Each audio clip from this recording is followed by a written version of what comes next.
안녕하세요. 정사수입니다.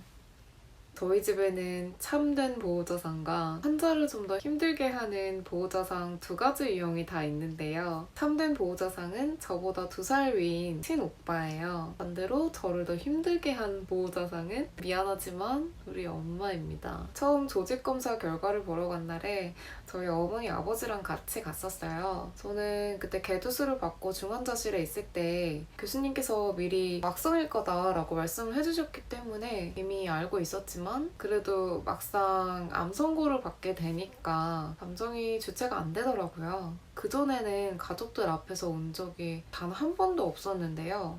그날 진료실에서 정말 많이 울었던 것 같아요. 그때 제가 맨투맨을 입고 있었는데 휴지가 없어가지고 양옆 소매로 눈물 콧물 다 닦고 그랬었던 기억이 나요. 여기도 다 젖어서 더 이상 닦을 수가 없으니까 이제 손으로 코를 풀어가지고 옷에다가 닦았던 기억이 있어요. 이제 집에 가려고 주차장으로 셋이 걸어가는데 엄마가 저한테 그러시더라고요. 오늘까지만 울어. 이렇게 조금 강한 어조로 얘기하셨어요. 이제부터 좀 강해져야 한다는 의미이셨던 것 같은데 저한테 하는 말씀이시기도 했지만 엄마 스스로 다짐하시는 것 같기도 했어요. 이제 집으로 돌아오는 차 안은 정적이었고요. 셋 다 아무 말도 없었어요. 그렇게 집에 왔는데 엄마가 이제 제 병명을 검색을 해보시더라고요.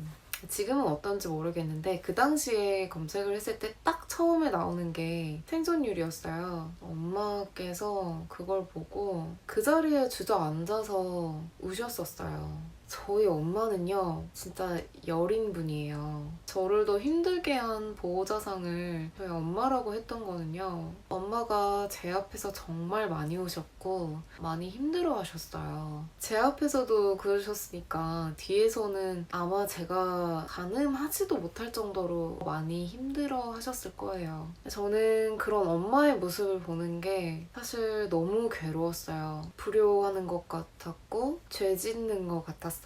사실 불효라는 생각은 지금도 들어요. 하지만 엄마가 눈앞에서 그렇게 힘들어하는 모습을 보니까 그런 마음이 더 컸던 것 같아요. 그래서 가족들 앞에서는 더 괜찮은 척 애를 썼던 것 같아요. 나는 젊으니까 괜찮을 거라고 오히려 제가 엄마를 더 위로했고 더 많이 웃으려고 노력했어요. 근데 사실은 문 닫고 이제 제 방에 들어오는 그 순간부터는 저는 거의 수도꼭지였어요.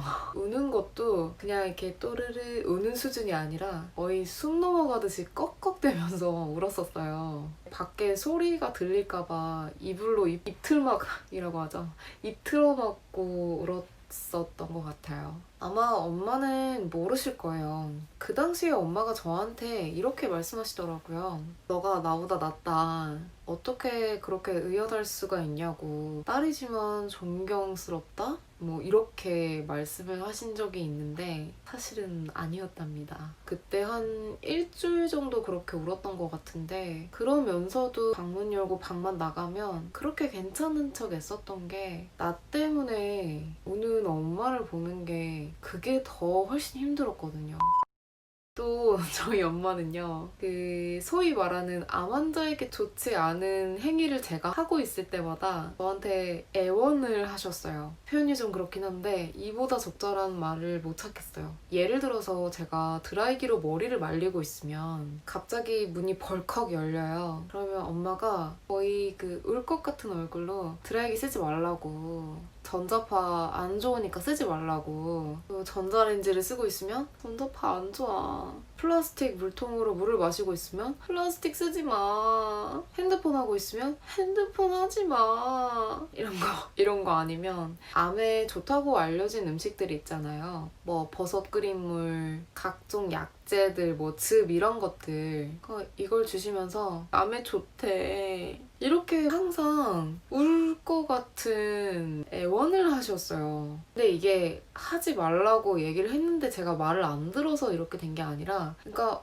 엄마 입장에서는 제가 너무 걱정이 된 나머지 이런 사소한 작은 것들까지도 엄마한테는 이제 큰 일인 거예요. 아니 저걸 하면 안 되는데 저걸 하고 있어?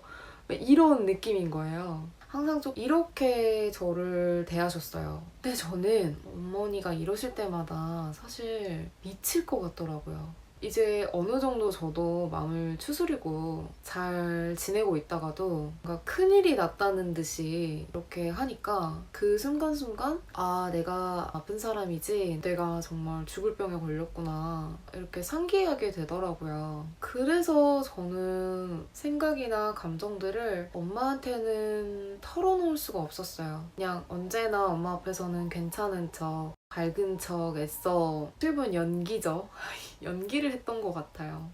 반대로 올바른 보호자의 예시는 저희 오빠예요. 오빠는 제 앞에서 항상 덤덤했어요. 한 번도 힘든 내색을 보인 적이 없고요. 저를 안쓰러운 눈빛으로도 바라본 적이 없어요. 마치 내가 암이 아니라 그냥 한 폐렴 정도 걸린 것 같이 저를 대했었어요. 내 병이 심각하지 않고 그냥 이렇게 치료 다 받으면은 나을 수 있는 병이라는 듯 그런 식으로 좀 라이트하게 대했던 것 같아요, 저를. 그래서 그런지 오빠랑 같이 있으면 마음이 편안했고 속마음 얘기도 오빠한테는 많이 했던 것 같아요. 오빠가 저한테 별 말은 안 했지만 저를 대하는 그 태도 자체로 위로를 좀 많이 받았던 것 같아요. 자칫 이런 태도가 환자 입장에서는 그냥 이거는 나한테 관심이 없는 게 아닐까? 내 병을 별거 아니라고 생각을 하는 건 아닐까? 상처를 받을 수 있지 않을까? 라고 궁금해하시는 분들도 있을 것 같은데요. 오빠는 저를 대하는 태도가 그랬던 거지 걱정하는 마음은 충분히 느낄 수 있었어요. 무슨 말이냐면 예를 들어서 뭐 외래를 볼 때마다 따라와가지고 교수님한테 뭐 이거저거 질문도 많이 하고 새벽마다 방사선 봤는데 계속 따라오고, 사실 그때 운전은 아버지가 하셨기 때문에 오빠는 안 와도 됐거든요.